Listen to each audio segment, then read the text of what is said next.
इस देश में जातिवाद कैसे काम करता है वो समझिए। ये दो तस्वीरें देखिए साथ साथ में। एक मेरठ में दलित समाज की बेटी की हत्या कर दी जाती है। पीड़ित परिवार जो आरोपी है उसमें जो शामिल लोग हैं उसके गिरफ्तारी की मांग करती है और उसको लेकर वो धरना करते हैं। लेकिन वहां के एसपी साहब जो अविनाश पांडे वो थप्पड़ मारते हैं लोगों को और पुलिस वैन में मौजूद प्रोटेस्टर्स को मारते हैं जो युवा नेता भी हैं। उसके बावजूद भी समझिए मामला यहीं खत्म नहीं होता है, मामला इससे आगे बढ़ता चला जाता है।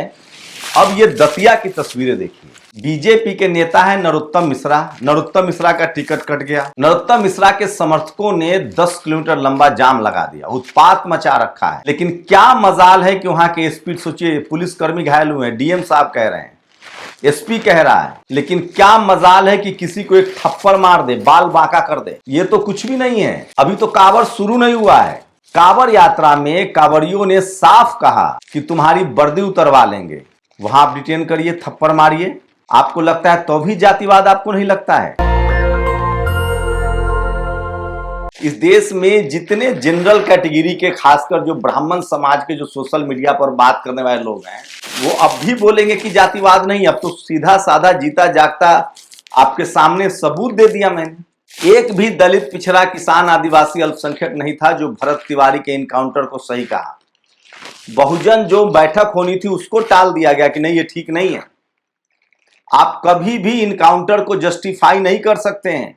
उसके बावजूद सोचिए इस देश के जनरल कैटेगरी के लोगों को कितना मजा आता है। और ये सिर्फ इस मामले में नहीं हो रहा है, तमाम मामले में होता है। सोचिए सुप्रीम कोर्ट में चीफ जस्टिस उस समय दलित समाज के थे, उन पर जूता चला था। मामला क्या था? उन्होंने एक आर्कियोलॉजिकल सर्वे को लेकर एक बयान दे दिया था कि ठीक है, अगर मूर्ति टूटी हुई है तो भगवान सक्षम है, लगवा लेंगे, सरकार लगवाएगी, आप चुप रहिए। उसके बाद उन पर जूता फेंका गया, उनको धर्म विरोधी कहा गया। तब किसी ने सवाल नहीं पूछा कि ये गलत है। अब जब सुप्रीम कोर्ट में एक शख्स ने सरेआम चीफ जस्टिस ऑफ इंडिया को गालियां दी और 2 जजों की बेंच पर फाइलें फेंक दी, तो अब इसको भी जस्टिफाई किया जा रहा है जो शख्स ने इस कृत्य को किया है। तो समझिए इस देश में जातिवाद की जड़ें कितनी गहरी है। इस देश में एससी एसटी एक्ट के लिए प्रोटेस्ट हुआ था, वो बाद में रिस्टोर हुआ। अगर वो धरना प्रदर्शन नहीं होता तो एससी एसटी एक्ट नहीं आता। लेकिन नतीजा क्या हुआ? 11 लोगों की हत्या हो गई। इस देश में आज भी दलित पिछड़े संवैधानिक तरीके से अपने लिए न्याय नहीं मांग सकते हैं। इसी देश में यूजीसी के प्रोटेस्ट को लेकर वो तमाम तस्वीरें याद हैं आपको। प्रधानमंत्री को उनकी जाति से गाली दी गई, मोहन यादव को गालियां दी गई। इस धरना में भी दिया जा रहा है, दतिया वाले प्रोटेस्ट में भी।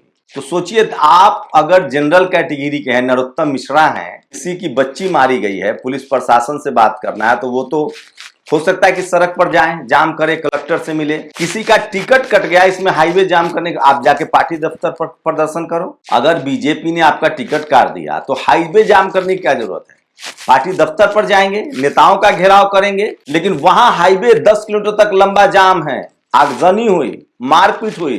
खुद वहां के एसपी डीएम दतिया के कह रहे हैं कि कितने पुलिस वाले इंजर्ड हुए हैं, लेकिन किसी को देखा एक थप्पड़ मार खाते हुए। और वो सब इसीलिए हो रहा है कि इस देश का बहुजन समाज जातियों में बटा है। दलित, पिछड़े, किसान, आदिवासी, अल्पसंख्यक बटे हुए हैं। आपके पास 90% वोट है। इस देश के पढ़े लिखे बहुजन समाज की जिम्मेदारी है कि वो अपने लोगों को जागरूक करे, सचेत करे, इससे पहले कि बहुत देर हो जाए। आप सोचिए इस देश में चल क्या रहा है। अविनाश पांडे पर कोई कार्रवाई नहीं हुई, एनएचआरसी ने संज्ञान लिया है। आप मान लीजिए यही कोई दलित अधिकारी होता, पिछड़ा अधिकारी होता और बीजेपी के लोगों का प्रोटेस्ट होता, मान लीजिए यूजीसी वाला प्रोटेस्ट होता। याद है लॉकडाउन में एक ओबीसी समाज के आईएएस ने नॉर्थ ईस्ट में शादी के दौरान थप्पड़ चला दिया था। उसके बाद क्या हुआ था? उसका ट्रांसफर हो गया, तमाम फजीहत हुई। लेकिन देश भर के बहुजन समाज के लोग लिख रहे हैं, लेकिन अविनाश पांडे पर कोई कार्रवाई। अविनाश पांडे पुलिस से पर्यावरणविद हो गया। वो कह रहे हैं कि जो समर्थक है 1 पेड़ और जो विरोधी है वो 2 पेड़ लगाएं। और आप एसपी साहब थप्पड़ चलाइए। ये बताइए, ये इनकी तस्वीरें सामने आ रही है, ये मतलब मैं क्या बताऊं।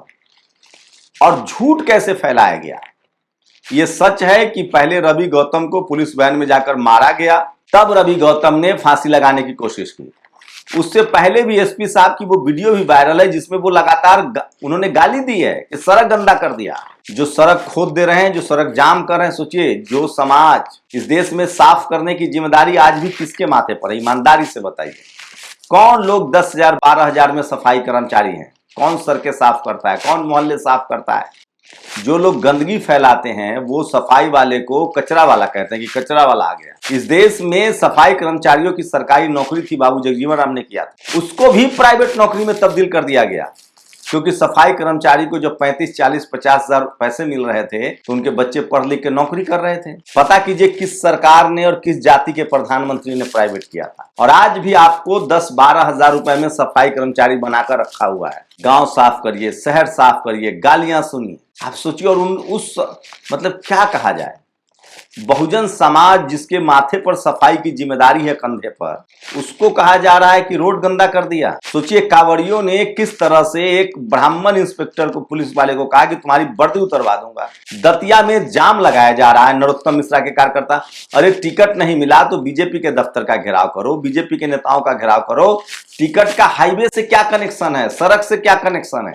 सड़क जाम से क्या कनेक्शन है? वहां सब ठीक चल रहा है, वहां सांप सूंघ, वहां लॉ एंड ऑर्डर की कोई जरूरत नहीं है। लेकिन मेरठ में एक परिवार जो अपनी बच्ची के लिए न्याय मांग रहा है, जिसमें एक आरोपी की गिरफ्तारी हुई है, बाकी जो सबूत मिटाने वाले आरोपी थे उनकी गिरफ्तारी नहीं हो रही थी, और वो बंदा पुलिस महकमा में था।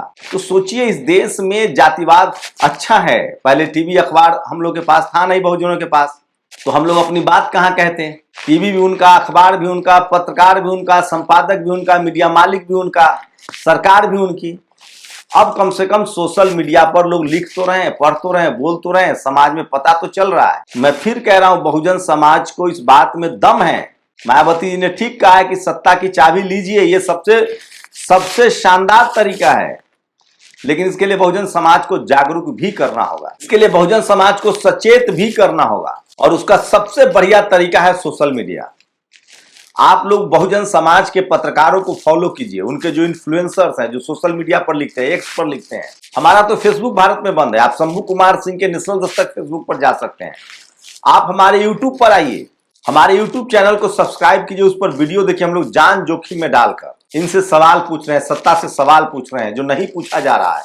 और इसीलिए हम चाहते हैं कि बहुजन मीडिया हाउस बने, जहां हजारों शंभू जैसे पत्रकार हों। हजारों हम लोग नहीं पहुंच पा रहे हैं सब जगह, क्योंकि हमारे पास रिसोर्सेज नहीं है, पत्रकार नहीं है। कम से कम हमें हर जिले में पत्रकार चाहिए, हर राज्य में कम से कम पत्रकार चाहिए। इसके लिए जरूरी है कि बहुजन समाज मीडिया हाउस बनाए। मैं ये नहीं कह रहा हूं कि नेशनल दस्तक का ही बने, जिसके पास संसाधन है, जिसके पास सामर्थ्य है, आप अपना मीडिया हाउस खड़ा कीजिए।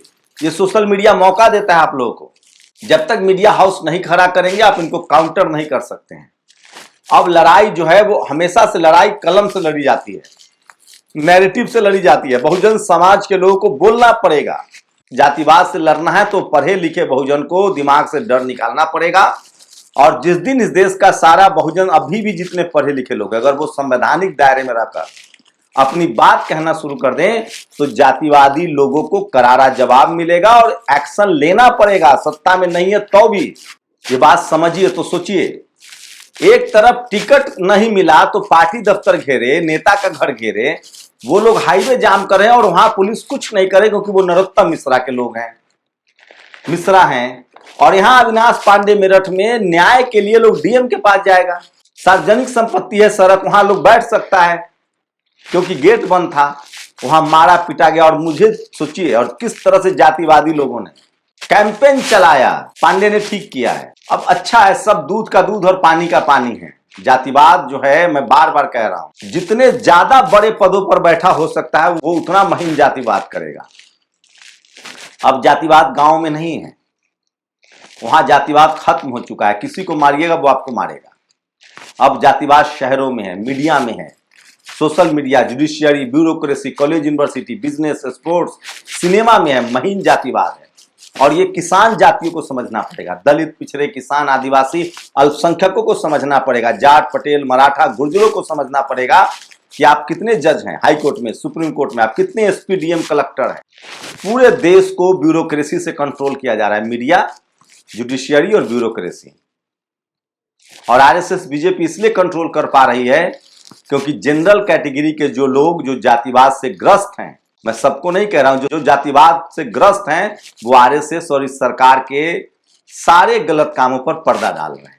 यही मायावती की सरकार हो, अखिलेश यादव की सरकार हो, मनमोहन सिंह की सरकार हो, तो वहां सब बोलता था, हाईकोर्ट सुप्रीम कोर्ट संज्ञान लेता था, सीएजी, इनकम टैक्स, ईडी, सब जगह से आवाजें आती थी कि सरकार ये काम गलत कर रही है।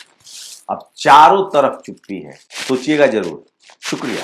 नेशनल दस्तक की आपसे गुजारिश है कि अगर इसको बचाना चाहते हैं तो नेशनल दस्तक को सब्सक्राइब करने के लिए रेड कलर के सब्सक्राइब बटन को दबाएं, फिर बेल आइकन की घंटी दबाएं। नेशनल दस्तक को बचाने के लिए बहुत जरूरी है कि हर खबर को शेयर करें, लाइक करें, कमेंट जरूर करें।